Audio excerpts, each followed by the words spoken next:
গণ অভ্যুত্থানে ক্ষমতাচ্যুত সাবেক প্রধানমন্ত্রী শেখ হাসিনার মামলার রায়ের উপলক্ষে সোমবার দুপুরে ধানমন্ডি ৩২ নম্বরে দুটি এক্সকাভেটর নিয়ে ফের ধানমন্ডি ৩২ নম্বরের বঙ্গবন্ধুর বাড়ি ভাঙতে আসে ঢাকা কলেজের শিক্ষার্থীরা। বিক্ষোভকারীরা ধানমন্ডি ৩২ নম্বরে এক্সকাভেটর ঢোকানোর চেষ্টা করলে বাধা দেয় আইনশৃঙ্খলা রক্ষাকারী বাহিনী। এক পর্যায়ে বিক্ষোভকারীদের লাঠিপেটা করা হয়। বিক্ষোভকারীরা আইনশৃঙ্খলা রক্ষাকারী বাহিনীর সদস্যদের লক্ষ্য করে ইট পাটকেল ছোড়ে। এ সময় পুলিশের এক সদস্যের মাথায় আঘাত লাগতে দেখা যায়।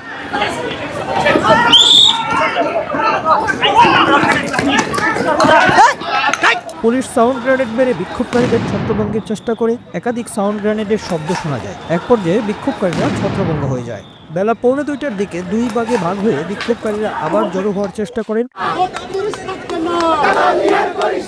তাদের মিরপুর রোডের ৩২ নম্বর অংশে জড়ো হওয়ার চেষ্টা করতে দেখা যায়। পরে তাদেরকে আবার ছত্রভঙ্গ করে দেয় সেনাবাহিনী ও পুলিশ। ওনারা আমরা বিশ্বাস করে বসাইছি আমাদের রক্তের উপরে।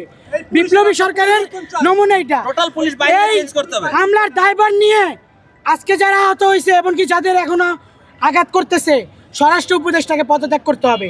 সেনাবাহিনী যদি এভাবে হামলা চালাইতে বাধ্য হয় তাহলে আমরা পুলিশ এবং হাতে এই আর্মিকে মনে করব তারা হাসিনার দোসর।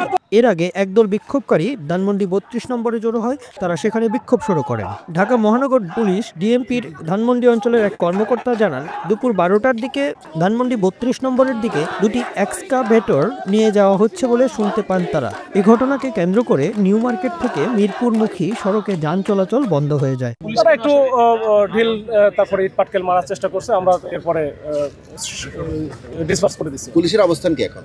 পুলিশের অবস্থান এখানে থাকবো। আমরা তো আমাদের অবস্থান আগে যাবো। Bangla affairs news desk.